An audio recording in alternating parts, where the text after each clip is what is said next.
नमस्कार दोस्तों आज आपका फिर स्वागत है हमारे यूट्यूब चैनल एजुकेशन में। जो हमने पहली वीडियो बनाई थी उस वीडियो में हमने बात की थी न्यायपालिका से संबंधी बात की थी, लेकिन वो शॉर्ट वीडियो थी थोड़ा सा, तो उसमें हम ज़्यादा चर्चा नहीं कर पाए थे। लेकिन ये एक बड़ी वीडियो है जिसमें हम सुप्रीम कोर्ट और हाई कोर्ट के बारे में जानेंगे।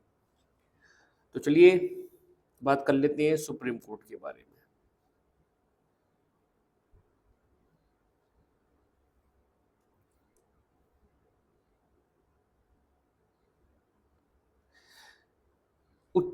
सुप्रीम कोर्ट यानी कि उच्चतम न्यायालय जिसे मैं बात कर रहा हूँ। भारत के उच्चतम न्यायालयों का उद्घाटन कब हुआ था, ये भी महत्वपूर्ण प्रश्न है। तो इसमें हमने लिखा 26 जनवरी 1950 को भारत में उच्चतम न्यायालय की स्थापना की गई थी। यानी कि स्थापना और उद्घाटन में भी अंतर है, मैं आपको बता दूं। और स्थापना और उद्घाटन एक भी है लेकिन अंतर भी है, अंतर बाद में बताएंगे। लेकिन पहले आपको इतना बता देते कि उद्घाटन हुआ था। आप स्थापना समझ रहे हैं, स्थापना भी समझ रहे हैं, कोई बड़ी बात नहीं। न्यायाधीशों का कार्यकाल संविधान में उच्चतम न्यायालयों के न्यायाधीशों का कार्यकाल तय नहीं है, ये आपको बता दूं। न्यायाधीशों का कार्यकाल संविधान में और उच्चतम न्यायालयों के न्यायाधीशों का कार्यकाल तय नहीं किया गया है, ये भी इंपॉर्टेंट बात है। हालांकि इस संबंध में 3 उपबंध हैं। देखिए ये तो ये हो गया और ये लाइन ये हो गई, इसको थोड़ा सा तय नहीं है। 3 उपबंध हैं इसके बारे में। कौन कौन से उपबंध, उसके बारे में भी हम चर्चा करेंगे।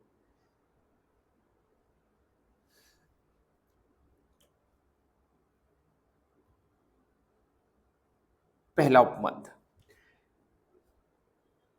वह 65 वर्ष की आयु तक पद पर बना रहे। उसके मामलों में किसी प्रश्न के उठने पर संसद द्वारा स्थापित संस्था इसका निर्धारण करेगी। देखिए पूरा पढ़ ले से। देखिए मैं आपको एक बात बताता हूँ, महाभियोग भी है इसमें। अगर कोई चीफ ऑफ जस्टिस जैसे के वी वर्मा साहब है जो कर पाए गए हैं, तो उनके ऊपर महाभियोग की लाने की तैयारी कर रही है, केंद्र सरकार लाती है महाभियोग। तो उसके ऊपर भी खैर वो अलग टॉपिक है, मैं उस पर थोड़ा बाद में चर्चा करूंगा। लेकिन फिलहाल ये चर्चा कर लेता हूँ कि जो सुप्रीम कोर्ट का जो अभी मैं 3 उपबंध की बात करता है, इसमें से एक उपबंध ये है कि वह 65 वर्ष की आयु तक पद पर बना रह सकता है, भैया बना रहे।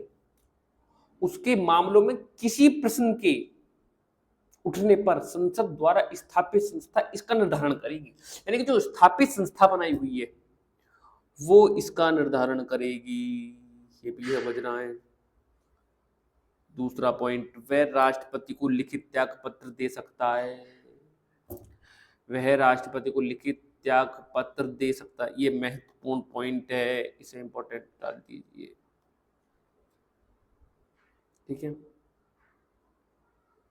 तीसरा है, संसद की सिफारिश पर राष्ट्रपति द्वारा उसे पद से हटाया जा सकता है। संसद की सिफारिश कब होगी, बहुत महत्वपूर्ण प्रश्न है भाई। संसद की सिफारिश जब होगी जब उस पर महाभियोग लाया जाएगा।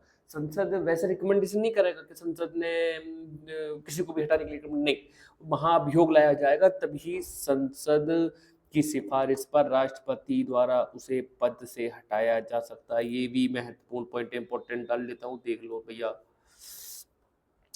चलिए ये हमारे 3 महत्वपूर्ण पॉइंट हुए। अब भाई उच्चतम न्यायालय की स्वतंत्रता क्या है भाई? नियुक्ति का तरीका है, कार्यकाल की सुरक्षा है, निश्चित सेवा शर्तें हैं, संचित निधि से वे है, न्यायाधीशों के आचरण पर बहस नहीं हो सकती है, ये भी है। सेवानिवृत्ति के बाद वकालत पर रोक है, अपनी अवमानना पर दंड देने की शक्ति है, और अपना स्टाफ नियुक्त करने की भी स्वतंत्रता है न्यायाधीशों को। इसके न्याय क्षेत्र में कटौती नहीं की जा सकती। कार्यपालिका से पता, कार्यपालिका राष्ट्रपति से संबंध है, वो अलग बात है। खैर इसमें भी ये पॉइंट है, नोट कर लेंगे ना।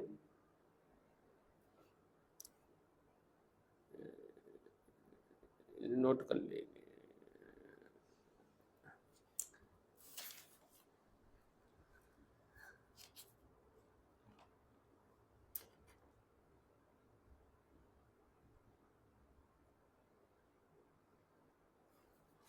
उच्चतम न्यायालय की शक्तियां एवं क्षेत्राधिकार।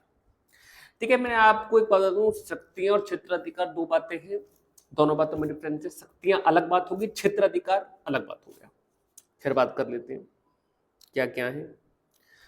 एक तो जी मूल अधिकार है, न्यायाधीश क्षेत्राधिकार है, अपील क्षेत्राधिकार है, सलाह क्षेत्राधिकार है, और जी क्या क्या है इसमें, इसमें सलाहकार क्षेत्राधिकार है, उल्लेखों का क्षेत्राधिकार है, न्यायिक समीक्षा भी है, उसकी शक्ति है, और अन्य शक्ति भी है।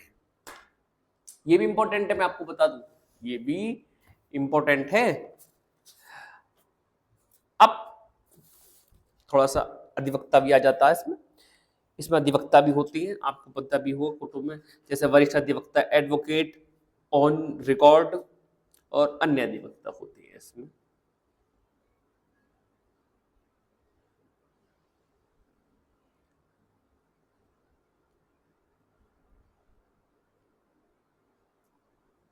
अब शुरू स्टार्टिंग में आ जाती है, हम शुरू से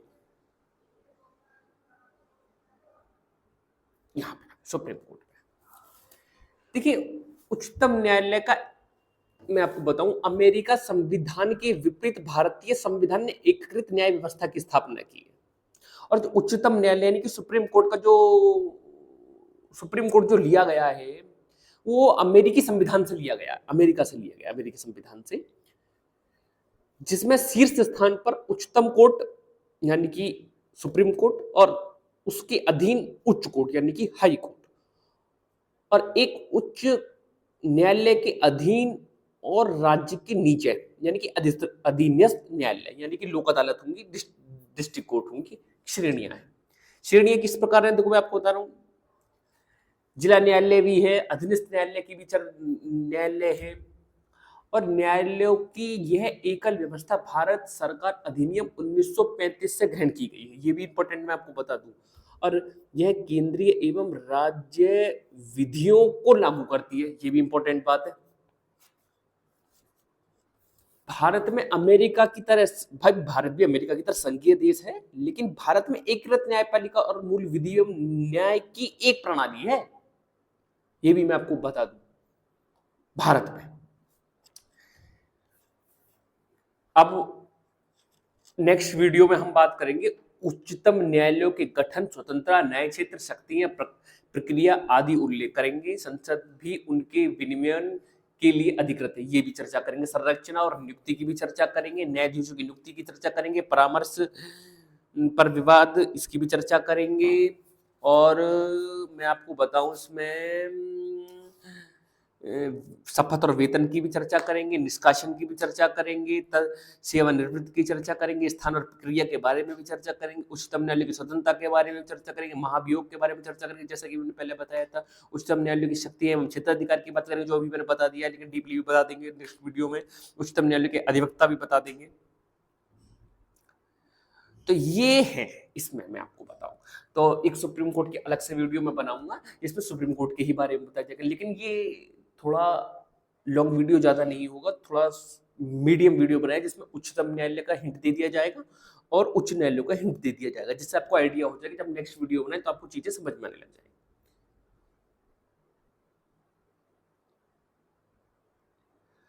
बात करते हैं राज्यों के हाई कोर्ट की। देखिए कोई भी, ये आप सभी जानते हैं, कोई भी मुकदमा है, लाइन भी कर दिया मैंने, इसमें तीर का भी निशान लगा दिया है, आप समझ जाएंगे। ठीक है, आप एक बात को मैं आपको स्पष्ट कर दूं, जो लोग जानते होंगे कि कोई भी, हम मान लो यहाँ पर कोई मुकदमा चल रहा है तो उसकी सुनवाई पहले डिस्ट्रिक्ट कोर्ट में होगी, और डिस्ट्रिक्ट कोर्ट, अगर डिस्ट्रिक्ट कोर्ट से हम, डिस्ट्रिक्ट कोर्ट के जस्टिस से हम संतुष्ट नहीं है तब हम हाई कोर्ट में जाएंगे। ठीक है, डायरेक्ट हाई कोर्ट में नहीं जा सकते। अगर डिस्ट्रिक्ट कोर्ट के फैसले से असंतुष्ट है तो हाई कोर्ट, वो डिस्ट्रिक्ट कोर्ट लिख कर देगा तो हम हाई कोर्ट के लिए जाएंगे, और हाई कोर्ट के फैसले से संतुष्ट नहीं है तब हम सुप्रीम कोर्ट जाएंगे। हालांकि ये प्रोसीजर भी अलग है कि हाई कोर्ट, हम उत्तर प्रदेश हाई कोर्ट में जाते हैं, किसी भी हाई कोर्ट में जाते हैं, वहां का हाई कोर्ट से हम संतुष्ट नहीं है तो केस ट्रांसफर दूसरे हाई कोर्ट को भी हो सकता है, ये भी लाजमी बात है। लेकिन चलिए ये भी बात इंपॉर्टेंट है, लेकिन अब बात थोड़ी सी डीपली कर देते हैं। देखिए भारत में उच्च न्यायालय जो उच्च न्यायालय है यानी कि हाई कोर्ट है, संस्था का सर्वप्रथम गठन 1862 में हुआ था। मैंने घोड़ा काट दिया, देख लो। जब कलकत्ता, बंबई और मद्रास उच्च न्यायालय की स्थापना हुई 1866 में, ये देख लो।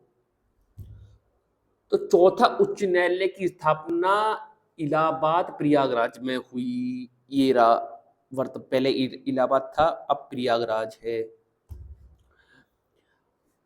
ठीक।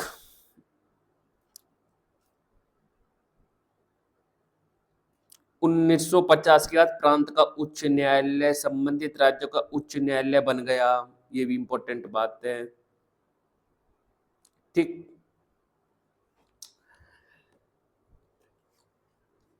एक बात मैं आपको बता दूं, बहुत इंपॉर्टेंट बात बता रहा हूं मैं आपको। मानो उत्तर प्रदेश में कोई केस चल रहा है और केसों की सुनवाई प्रयागराज हो रही है, लेकिन प्रयागराज पीठ ने लखनऊ खंडपीठ को ट्रांसफर कर दिया कि इसकी सुनवाई लखनऊ खंडपीठ करेगी। दो खंडपीठ है, लखनऊ भी है और प्रयागराज भी। ये भी इंपॉर्टेंट बात है, नोट कर लेंगे। उच्च न्यायालयों की स्वतंत्रता, नियुक्ति की विधि, कार्यकाल की सुरक्षा, निश्चित सेवा शर्तें। और इसमें मैं आपको बता दूं, देखिए, संचित निधि पर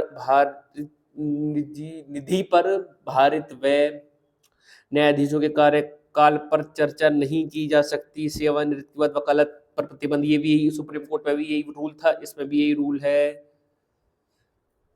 ठीक है, वकालत पर रोक होती है। सेवानिवृत्ति का मतलब है रिटायर हो जाती है। अपनी अवमानना के लिए दंड देने की शक्ति।